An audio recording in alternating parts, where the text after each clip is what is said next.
주 앞에 감사한 여러분의 심령 속에 주의 복이 함께 하시기를 예수의 이름으로 축원합니다. 우리 김영찬 또 우리 임순자 장로님의 가정에서 오늘 특송을 하셨는데 가슴이 철렁했습니다. 근데 이게 중간에 보통은 이렇게 틀리면 멈춰버리는 경우가 참 많은데 끝까지 간 게 은혜인 것 같습니다. 항상 끝을 잘 봐야 되는데 그것도 작전인지 모르겠지만 끝에 가서 후렴을 2번을 더 세게 해버리니까 야, 역시 마무리가 좋으면 참 좋구나 하는 생각을 했습니다. 여러분, 신앙도 우여곡절이 참 많겠지만 어쨌든 우리가 주님 앞에 서는 날까지 이긴 자가 될 수 있기를 바랍니다. 끝까지 견디는 자가 구원 얻는다고 그랬으니까 그 믿음으로 승리하시기 바랍니다. 우리 장로님의 가정에 한번 큰 박수 한번 줘보시기 바랍니다.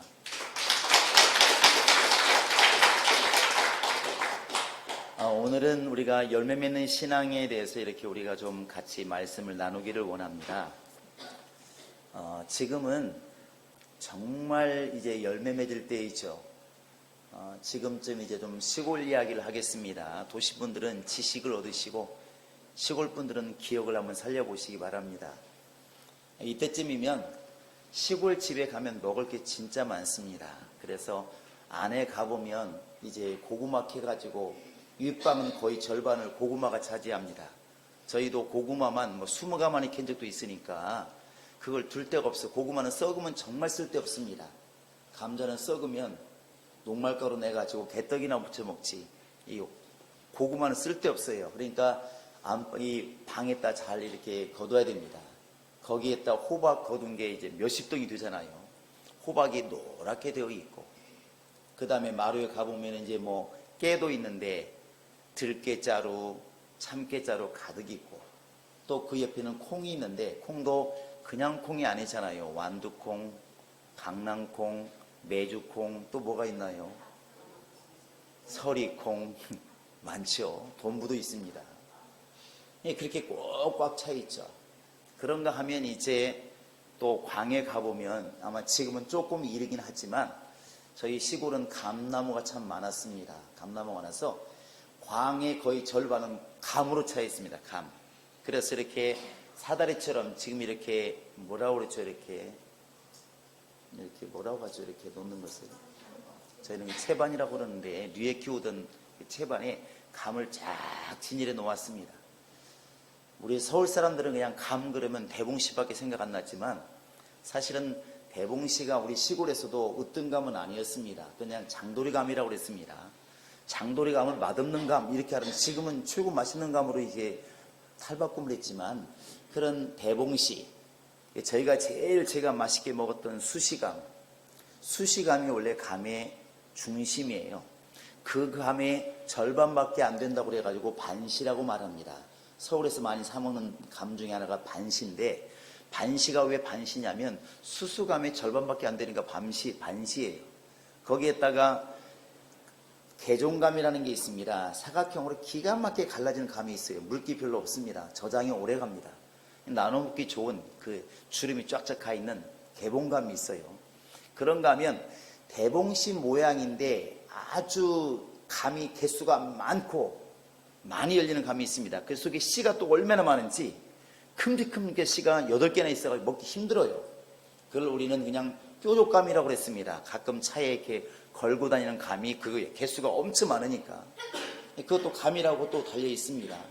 이런 감들을 우리가 따가지고 광에다 다 진열해 놓아서 광문을 이렇게 열어보면 너무나 먹을 게 많이 있는 거예요. 너무나 많이 있습니다. 그런가 하면 마당에는 그 먹을 게 없느냐? 여러분 시골 출신들 마당에 가보시면 이때쯤 가보시면 벼를 이렇게 탈곡해가지고 와가지고 그 나락이라고 그러죠. 마당 한 구석에 이렇게 함석으로 이렇게 크게 몇 메터 만들어가지고 거기다 나락을 몇십 가만 이렇게 저장해 놓았습니다. 기억나시나요? 그건 이제 방앗간에 찌를 때까지 계속 그러고 있습니다. 한편에. 그러니까 요즘 시골이 얼마나 이렇게 먹을 게 많은지 많아요. 여러분 시골 혹시 방문할 일 있으면 이때쯤 하시면 얻어올 게 많이 있습니다. 그런데 지금 시골 사람들이 일을 하는데 이 사람들은 지금만 일한 게 아니잖아요. 봄에도 일했습니다. 봄부터 겨울까지 열심히 일을 해요. 그런데 봄에 일하는 것과 가을에 일하는 게 다른 게 뭐냐면 봄에는 쇠가 빠지게 일을 하는데 집에 들고 오는 게 없어요. 여러분 오늘 논을 갈았다고 갖고 올 게 있나요? 오늘 썰애질했다고 갖고 올 게 있나요? 오늘 콩 심었다고 갖고 올 게 있나요? 죽을 만큼 힘들게 허리 구부리고 고구마 심었다고 들고 올 게 있나요? 봄에는 새가 빠지게 일을 하고 이런 말을 죄송하긴 합니다. 알아들으시죠? 네. 정말 힘들게 죽도록 일을 해가지고 거두어지는 게 없어요. 그냥 일만 할 뿐이에요. 그런데 가을은 다릅니다. 지금은 움직이는 것만큼 가져와요. 지금은. 그러니까 밭에 나가면 콩 거두고 깨 거두고 막 거두죠. 논에 가면 벼 거두고 산에 가면 머루 있고 달에 있고 우름 있고 먹을 게 천지입니다. 지금은 먹을 게 천지. 그러니까 움직이는 것만큼 들고 오는 게 있어요. 들고 오는 게. 엊그저께도 도시에 보니까 머루나무가 있는데 머루가 엄청 많이 열렸더만요. 따먹고 싶은 마음이 굴뚝 같았지만 남의 거라서 못 먹었습니다. 근데 산에 가면 지금 먹을 게 천지라고요. 봄의 열심과 가을의 열정이 다른 게 뭐냐면 가을은 바로 이제 일한 만큼 들고 오는 게 있어요. 그것을 우리는 열매라고 말을 합니다. 열매. 그래서 지금 얼마나 이렇게 농부들이 바쁜지 이런 이야기가 있습니다. 우리 출신들은 알잖아요. 가을에는 허수아비 손도 빌릴 만큼 바쁘다 이런 말 합니다. 너무나 일을 할 게 많은데 손이 딸리는 거예요. 호박도 가져와야 되고 설이 내리기 전에 고추도 다 따야 되고. 왜냐하면 고추 같은 것 이런 풀들은 설이 내리는 순간 다 삶아져 버립니다. 삶아진다고 말을 해요. 그냥 말 그대로 물속에 뜨거운 물속에 집었다 건져낸 것처럼 그냥 완전히 살라집니다. 그러니까 고추 같은 거 푸른 고추는 그냥 필요가 없어 죽어요. 그러니까 우리가 고추잎 먹으려면 다 훑어버려요. 훑어 이렇게. 그러니까 고추잎도 훑어야 되지. 벼도 타작해야 되지. 감도 따야 되지. 고염도 따야 되지. 지금은 손이 너무 바쁜데 두 노인네가 뭘 하겠습니까? 그러니까 제발 허수아비 손도 좀 빌리고 싶다 할 정도로 바쁘게 얘기를 해요. 이 가을에 움직이는 것만큼 가져오게 되는데 그게 이제 결실이고 열매입니다. 그래서 우리가 똑같은 계절을 이야기할 때 여러분 봄은 뭐라고 설명합니까? 여러분 계절을 설명할 때 봄을 뭐라고 그래요? 갑자기 물으면 정신이 없는데 소생하는 봄 또는 만물이 소생하는 봄 같은 말이군요. 만물이 소생하는 봄 이렇게 우리가 얘기를 하잖아요. 해보세요. 그래도 해야 여러분 나중에 써먹습니다. 봄은 뭐라고요? 만물이 소생하는 봄. 여름에는 결실이 벌써 나면 안 되는데 이게 답인데 여름에는 태양이 장렬하는 계절 이렇게 가자 해변으로 이렇게 말하는데 여름엔 뜨거운 태양이 염두에 두죠. 가을은 결실하는 계절, 이건 누구나 얘기하잖아요. 결실하는 계절. 겨울은 그냥 눈 내리는 밤입니다. 근데 이 가을은 유난히 사계절 있는 나라에서는 바쁜 계절이고 열매를 거두는 계절이에요. 우리가 하나님을 이야기할 때 우리 하나님 또 예수님 영적인 거 신앙생활 이런 건 영적이라고 말을 하잖아요. 그래서 농사하고는 상관없는 줄 알았습니다. 사실 하나님이 씨를 심겠습니까? 감을 따겠습니까? 그분이 별을 베겠습니까? 영적인 것은 상관이 없다고 생각을 했는데 오늘 말씀해 보시면 상관이 있더라는 것이죠. 우리 하나님은 땅의 일을 보고 하늘의 일을 볼 수 있도록 만드셨고 땅에서 체험하는 것을 가지고 하늘의 일, 곧 볼 수 없는 것들을 체험하게 만드신 것이 하나님의 지혜입니다. 곧 땅에서 농사를 지음으로 이 땅에서 영적인 일을 하시는 하나님의 일을 우리로 하여금 분별하게 하셨다는 것이죠.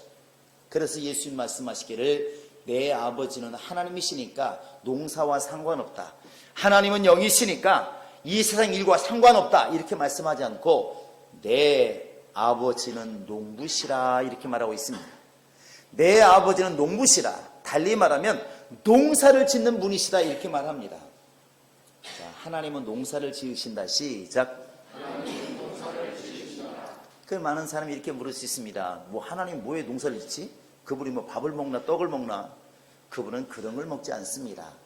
농사가, 우리 인간은 육체를 가지고 있으니까 육체의 농사를 짓지만 하나님은 영이시기 때문에 영적인 농사를 짓는 겁니다. 그 영적인 농사가 뭐냐면 예수 그리스도예요. 예수 그리스도가 바로 하나님이 지으시는 농사예요. 그래서 이 땅에 예수를 보내신 것이 마치 농부가 씨를 뿌린 것처럼, 그래서 성경은 뭐라 말하고 있습니까? 한 알의 밀알이 땅에 떨어져 죽으면 100배의 결실을 하고, 이게 바로 농사 아닌가요? 씨를 뿌려서 100배 결실하는 것이 그게 농사 아닙니까? 예수님이 이 땅에 오셔서 생명의 씨앗으로 하나님이 심으시니까 그를 통해서 12가지가 나오고, 그 12가지에서 100가지의 가지가 나오고 1000가지의 가지가 나오고, 이렇게 이제 구원받는 열매가 주렁주렁 맺히더라 하는 것입니다. 하나님의 관심은 바로 이 예수에게 있습니다. 예수가 바로 하나님의 농사예요. 포도농사 짓는 사람들은 포도나무에 관심 있고, 감농사 짓는 사람은 감나무에 관심이 있고, 벼농사 짓는 사람은 벼농사에 관심이 있습니다. 하나님은 영적인 농사를 지으시기 때문에 바로 아들이신 생명의 씨앗인 예수에게 관심이 있는 겁니다. 그래서 예수 그리스도를 통해서 우리가 하나님께 쓰임받으면 그가 복이 있는 것이고, 예수 그리스도를 통해서 우리가 주님의 일을 하면 그게 바로 복이 있는 것이고, 무엇이든 예수 그리스도와 연관되어서 우리가 일을 할 수 있으면 하나님은 그 자체를 귀히 여기신다는 것입니다. 여러분, 하나님께서도 예수를 통하여 바로 이곳에 농사를 지으시고 열매를 지금 기대하고 있다는 것을 여러분 늘 머릿속에 잊지 않기를 바랍니다. 이것이 영적인 능력이에요. 눈에 보이는 농사가 아니라 눈에 안 보이지만 하나님은 너무나 귀히 여기는 바로 이 농사가 예수를 통한 영혼의 구원입니다. 이것이 능력이에요. 여러분, 열매라는 말을 우리가 많이 쓰고 있습니다. 열매가 원어를 보니까 여러 가지 뜻을 품고 있는데 그런 뜻을 갖고 있습니다. 첫째는 뭐 당연히 열매겠죠. 과일 열매, 사과 열매, 포도 열매 이렇게 말할 때 그 열매가 바로 열매입니다. 또 하나는 자손이란 뜻을 가지고 있습니다. 자손. 그래서 바로 누구누구의 자손, 그 태의 열매는 누구누구다 했을 때 그 태의 열매라는 열매가 같은 단어입니다. 과일을 말할 때 열매나 자손이란 말을 쓸 때나 같은 단어란 말이에요. 또 하나는 무엇으로 행하든지 그대로 거둘 것이다 하는 그 열매가 결국은 결과란 뜻이 바로 열매란 뜻을 같은 단어를 쓰고 있습니다. 그러니까 열매란 뜻, 또 그 다음에 자손이라는 것, 그 다음에 어떤 일의 결과라는 것, 이건 같은 뜻으로 이렇게 쓰이는데 우리가 받아들일 때에는 결혼한 사람들에게 있어서 자식도 열매잖아요. 그리고 태의 열매라고 하지 않습니까? 분명히 열매 맞습니다. 그런가 하면 우리가 나무를 심어서 곡식을 거두는 것도 열매예요. 그런데 마찬가지로 우리가 어떤 일을 했을 때 그 일에 대한 결과도 열매라는 것이죠.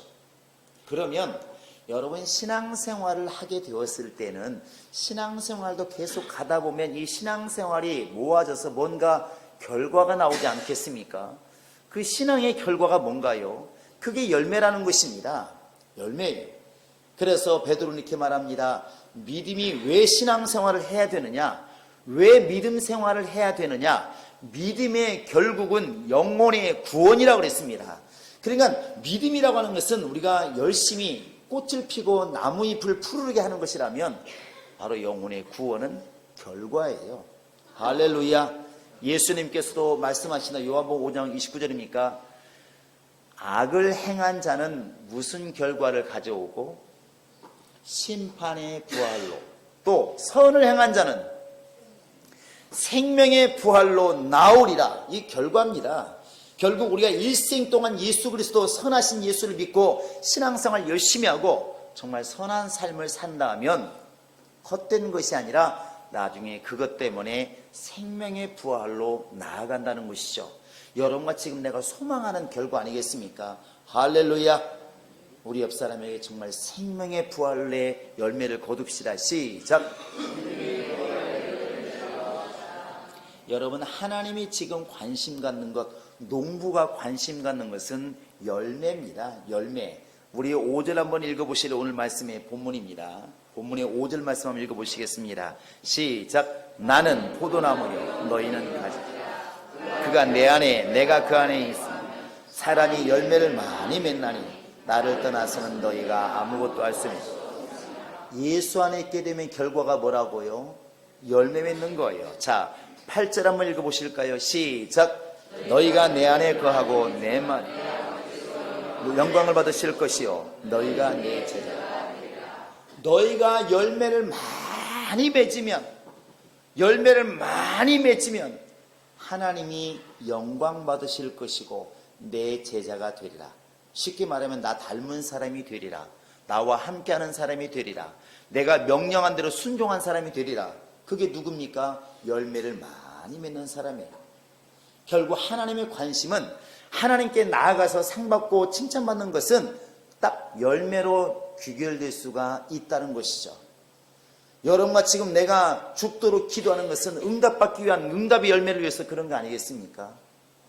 그래서 하나님의 관심이 열매에 있다면 우리도 열매를 맺기 위해서 힘써야 됩니다. 그게 신앙생활이에요. 여러분, 다시 감 얘기를 제가 해보겠습니다. 여러분, 감나무가 봄부터 나뭇잎이 떨어지기 전까지는 감이 잘 안 보여요. 감도 그냥 파란색이어서 이파리인지 감나무 열매인지 잘 안 보여요. 그런데 지금부터 시작해서 마치 시집갈 때 이쁘게 화장하는 것처럼 감이 드디어 이제 빨갛게 익어가기 시작했습니다. 아마도 열흘이나 15일 지나면 감나무 잎이 완전히 떨어질 때가 있습니다. 그때는 뭐만 남아있죠? 감만 빨갛게 남아있어요. 너무 아름답잖아요. 가는 사람마다 감탄을 해요. 어머, 세상에 감이 저렇게 빨갛게 열렸어, 이런 말 하잖아요. 사실은 그동안에 온통 감나무 줄기가 안 보일 만큼 잎이 꽉 차 있었던 것, 그렇게 그 감나무 꽃이 있었던 것, 그런 것들이 이렇게 설이 내리고 단풍이 지니까 다 떨어지는데 뭐만 붙어 있느냐? 감만 열려 있어요. 사실은 결과가 그겁니다. 나뭇잎이 아무리 윤이 나고 아무리 빛이 나고 아무리 아름다워도 이파리가 내년에 생명을 이어가지 못해요. 꽃이 아무리 아름다워도 내년에 생명을 이어가지 못합니다. 마지막 빨갛게 익은 그 열매가 내년에 감나무의 생명을 또 이어가는 겁니다. 그러면 성경에 말하기를 우리 육신의 삶, 태어나서 죽을 때까지 여러 가지 일을 겪습니다. 좋은 일, 나쁜 일, 정말 기쁜 일, 슬픈 일, 많은 일을 겪는데 이것은 마치 풀과 같은 인생이다. 우리 육신의 삶은 풀과 같은 인생이다. 마치 봄에 피었다가 가을에 쓰러져가는 저 낙엽처럼, 정말 풀처럼, 그게 우리의 인생이다. 근데 만약에 우리가 감나무 잎과 감나무 꽃을 보고 우리가 즐거워한다면 무언가 빗나가 있잖아요. 남아있는 건 감인데, 여러분과 지금 내 인생이 풀이라면 내가 평생 살아서 120년을 살아서 나머지 남아있는 게 뭘까? 그게 뭘까? 영혼의 구원이란 열매가 맺어지지 않으면 사실 그 인생은 하나님이 기억하지 않습니다.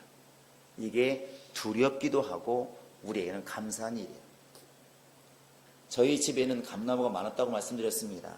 그런데 여러분, 감나무를 이렇게 키워보신 분들은 또 그냥 많이 들어보신 분 중에 혹시 이런 단어를 들어보셨나요? 해걸이 들어보셨나요? 사람 이름 아닙니다.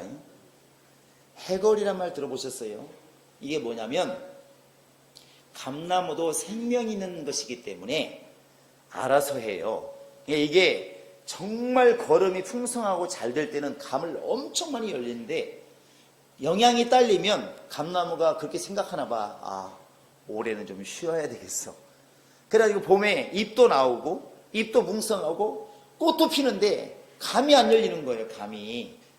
그러니까 보통 감나무 하나에서 뭐 30점, 많이 따면 50점까지 땁니다.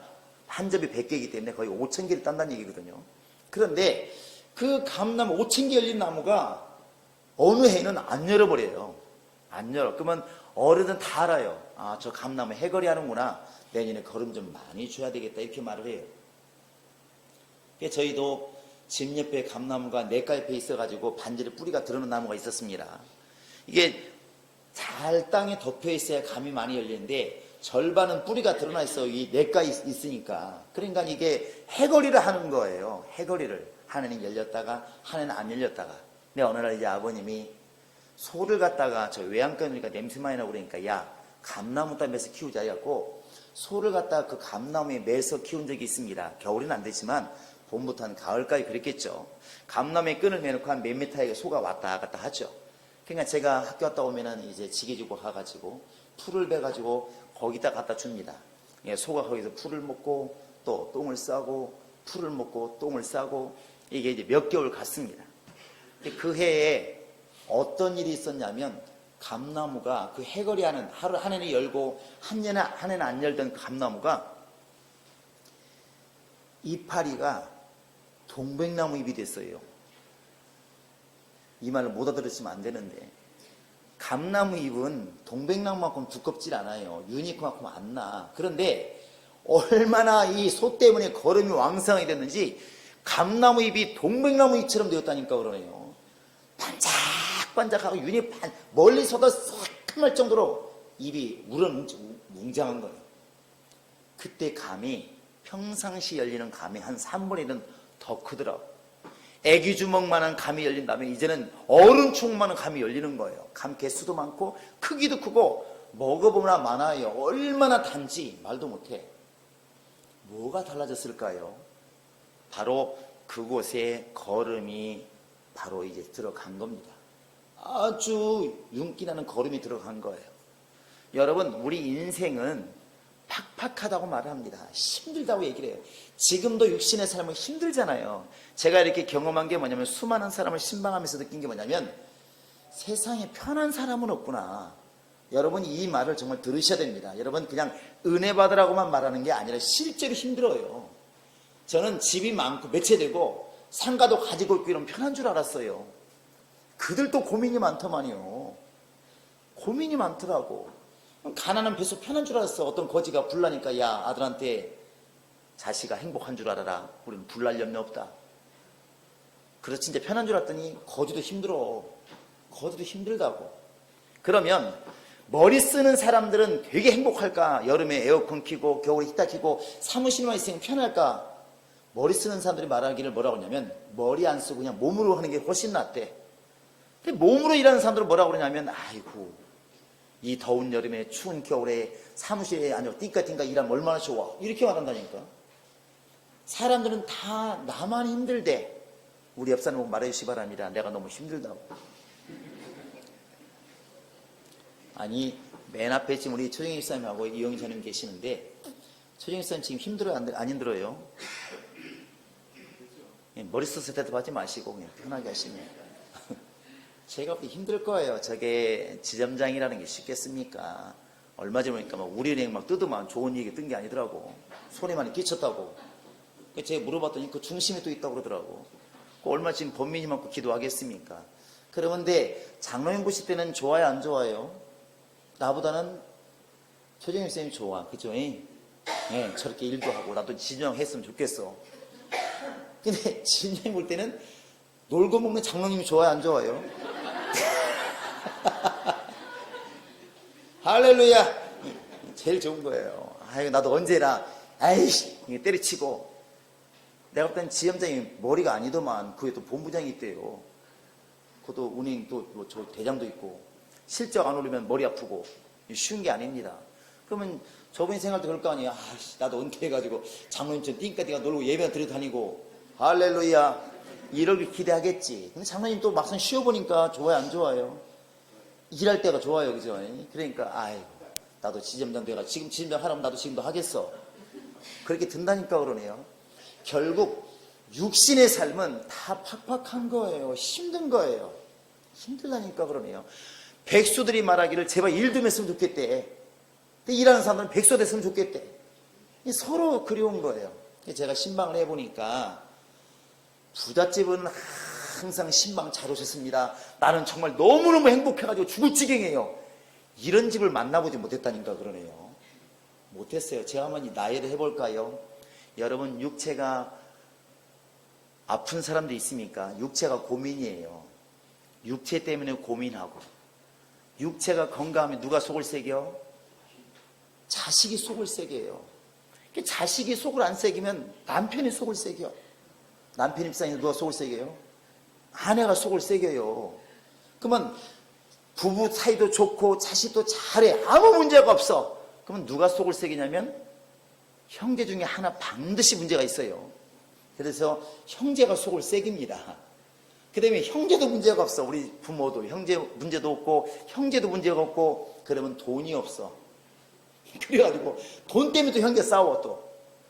그러면 돈도 있어. 형제들도 사이가 좋아. 부모도 문제가 없고 나도 문제가 없어. 형제도 문제가 없어. 그러면 뭐가 또 문제예요? 이웃집이 문제예요. 그래가지고 허구한 날 쫓아올라와서 이렇게 떠드냐고 그러고 시비 걸고 괴롭잖아요. 그래 이사 갈 만큼 괴롭다고 하지 않습니까? 오늘 뭐 아파트를 하지 않아서 모르겠지만 그 괴롭다고 그러더라고. 밑에 쫓아오고 위에서 올라오면 예민한 사람들 있잖아요. 같은 값이더라도 못 살겠다는 거야. 그러니까 나는 부모님하고 자식하고 형제하고 아무 문제 없어. 뭐 그런 돈도 있어. 그런데 이웃집 잘못 만나가지고 허구한 날 싸우고 주차 때문에 싸우는 거예요. 아 이것도 못 살 일이라고 그러네. 또 거기에도 문제가 없어. 주변 사람하고도 문제가 없는데 회사 가면 나를 갈구는 사람이 있어. 아 괴로워 죽겠어. 이게 여러분 지금 말한 것 중에 하나도 안 걸린 사람 없습니까? 걸린다니까 그러네요. 그러니까 뭐든 간에 이 땅에 살아있다는 것 자체가 따라하시기 바랍니다. 죽어야 끝나지. 살아있는 동안에는 이게 끊일 수가 없다니까 그러네요. 끊일 수가 없어요. 지금 우리도 예배 시간에는 그래도 하나님 바라보니까 그나마 해봐야지 열심히 살고 그랬지만 여기서 나가는 순간 또 머리가 복잡하기 시작하는 게 인생이라니까 그러네요. 그런데 우리 주님이 그러한 삶 속에 그러한 삶을 통해서도 열매 맺기를 원하는 겁니다. 나무를 가만히 두면 얼마나 힘드니까 열매를 못 맺겠습니까? 그 1년 동안 푸르른 잎이 무슨 의미가 있고 그 나무가 살아있는 게 무슨 의미가 있습니까? 가을에 열매를 못 거두는데 주인이 볼 때 그건 헛고생한 거지 않습니까? 그래서 하나님께서 우리에게 마치 걸음처럼 능력을 공급하시는데 그게 바로 성령이십니다. 그래서 성령을 다른 말로 말하면 기름 부으심 이렇게 말을 하는 거예요. 기름 부으심.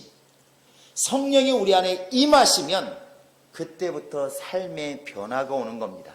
내가 변한 게 아닙니다. 나는 그대로 있습니다. 감나무처럼 가만히 있습니다. 예수님 포도나무고 내가 가지인데 그냥 가지 모습으로 그대로 있는 것입니다. 그런데 그 진액이 예수님을 통해서 성령 우리 안에 임하기 시작하면 죽은 나무와 같은 우리가 열매 맺기 시작하는데 첫 번째는 인격의 변화가 오기 시작한다는 것이죠. 그 인격의 열매가 뭐냐면 갈라디아서 5장 22절입니다. 여러분 9가지 열매를 다 아시잖아요. 알이라 믿습니다. 시작.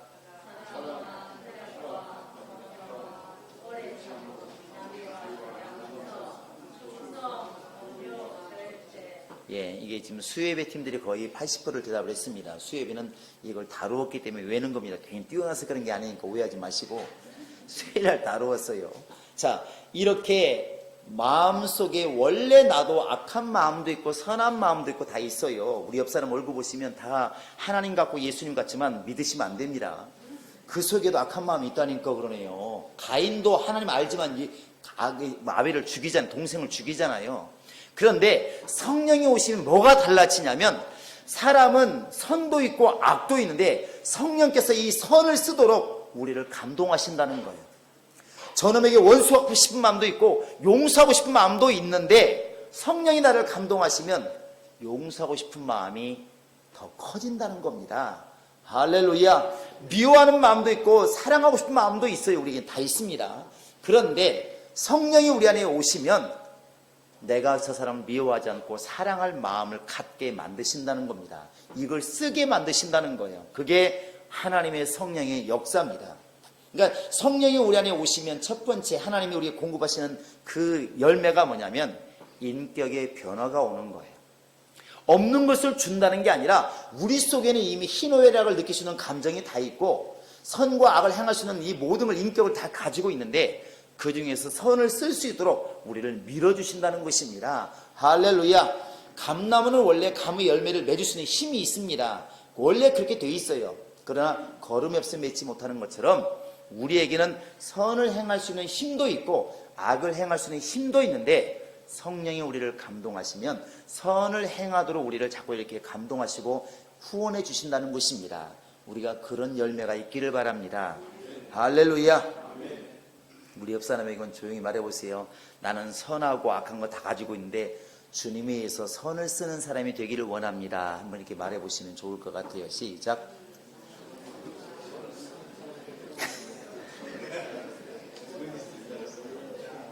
아마도 이제 행복한 교회에서는 성질나서 악한 말들은 나오지 않을 것이라 믿습니다. 할렐루야. 그런 방향으로 가야 되겠죠. 그런가 하면 성령이 우리를 감동하시면 속에서만 열매가 맺히는 게 아니라 겉으로도 열매를 맺게 됩니다. 그게 바로 이제 전도의 열매라 말하는 영혼 구원입니다. 여러분들 한번 오늘 요한복음 15장에 26절을 보시기 바랍니다. 성령이 오시면 바로 이 예수를 증거하게 됩니다. 자, 26절입니다. 시작.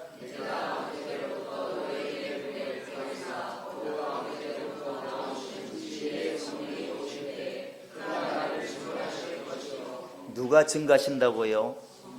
누구를 증거합니까? 예수를 증거하는 거예요. 그러니까 성령이 내 안에 오시면 그가 내 입술을 사용하셔서 예수를 증거하게 하신다는 겁니다. 성령이 내 안에 오시면 내 환경을 가지고 예수를 증거하게 하신다는 거예요. 성령이 내게 오시면 내가 정말 예수를 증거할 수 있도록 말씀을 전할 수 있도록 우리를 감동하신다는 겁니다. 그래서 예수님도 말씀하시잖아요. 혹시 너희를 죽이려고 누가 잡아갔더라도 무슨 변명할까, 무슨 말을 할까 염려하지 말아라. 성령이 알아서 예수를 증거하게 할 것이니까 너무 염려하지 말아라. 이게 바로 열매입니다. 여러분, 성경은 딱 나누면 두 가지의 성경으로 나누어집니다. 구약과 신약으로 나누어지잖아요. 구약은 이스라엘인 이름으로 육신적인 이스라엘로, 신약인 영적인 이스라엘로 이렇게 나누어지게 되는데, 여러분, 이스라엘의 역사를, 구약의 역사를 한마디로 말하면 뭡니까? 따라하시기 바랍니다. 구약의 열매는 예수 오실 길을 준비한 것이다. 왜 그렇게 다말이 혈통을 이으려고 몸부림을 쳤는가? 왜 룰세 가정이 왜 그렇게 대를 이으려고 애를 쓰는가? 성경의 여인들은 왜 그렇게 대가 끊기는 것을 두려워했는가? 혈통이 중요했다는 것입니다. 예수님께서 바로 이제 아브라함에게 내가 네게로 돌아오리라. 그때부터 하나님의 약속 가운데 바로 이제 아브라함 피 속에 혈통 속에 예수님이 오시는데, 이스라엘은 예수 오실 길을 준비한 민족이에요. 많은 일이 있었고 많은 것들이 행동이 있었지만 한마디로 말하면 예수님을 이 땅에 오시는 길로 그들이 쓰임받은 겁니다. 그게 구약이고 율법이에요. 그래서 율법이 뭐냐? 바로 몽학 선생이 돼서 우리를 예수께로 인도하는 법이다, 이렇게 말하고 있습니다. 그게 구약이에요. 그러니까 구약은 뭐냐? 예수 오실 길을 준비한 것이라면 신약이 뭐겠습니까? 영적인, 여러분과 지금 우리 영적인 이스라엘인데, 영적인 이스라엘 사람들을 통해서 얻고자 하는 게 뭘까? 그들이 예수를 이 땅에 오게 하는 일에 쓰임받았다면 우리는 이 예수를 전 세계 모든 인류에게 전해서 다시 우리 살게 되었다고 알리라는 것입니다. 이게 우리 예수 믿는 사람들이 맺어야 될 열매예요. 너희가 잠잠히 있으면 돌들이 소리를 지르리라. 네가 전하지 않으면 하는 촛대를 옮겨서라도 내가 이 일을 하겠다. 이게 주의 말씀이에요. 여러분, 지금도 주님은 우리에게 열매를 지금 요구하시는 겁니다. 내게서 얼마나 예수가 많이 전해지는가, 내게서 얼마나 많은 사람이 정말 주 앞에 돌아오게 되는가, 나를 통해서 얼마나 많은 사람이 하나님을 알고 예수를 알게 되는가, 이것이 바로 결국은 열매라는 것이죠. 주님은 이 열매가 우리에게서 간절히 맺어지기를 지금 원하고 있는 것입니다. 너도 예수께 붙어 있어서 충실한 열매가 되고, 또한 네가 내게 가지가 되었으니 너를 통해서도 주렁주렁 정말 가지가 찢어질 만큼 열매가 맺어지기를 나는 원한다. 나의 관심은 열매에 있다고 주님 말씀하시는 겁니다. 나는 부족하니까, 연약하니까 아닙니다. 가지가 잘나서 열매 맺는 게 아니라 뿌리로부터 오는 진액 때문에 열매를 맺는 것처럼, 우리가 잘나오고 못난 이 차원이 아니고, 내가 지금 예수와 연결되어 있고 하나님과 연결되어 있으면 하나님으로부터 오는 그 힘 때문에 우리에게서 열매가 맺어지게 되는 것입니다. 우리 행복한 교회의 성도들은 나를 바라보지 마시고 내가 열매가 되고 나를 통해서 예수 믿는 사람들, 하나님 아는 사람이 많아지도록 여러분 복음을 전하고 생명을 전하는 정말 열매 맺는 자가 될 수 있기를 주님의 이름으로 축원합니다. 입술의 열매, 회개의 열매, 의의 열매, 정말 영혼의 열매가 항상 있어서 하나님께서 우리를 볼 때마다 얼마나 기뻐하시고 얼마나 사랑스럽고 얼마나 자랑스러울까 하는 이런 믿음을 가지고 열매 맺는 신앙이 될 수 있기를 주의 이름으로 축원합니다.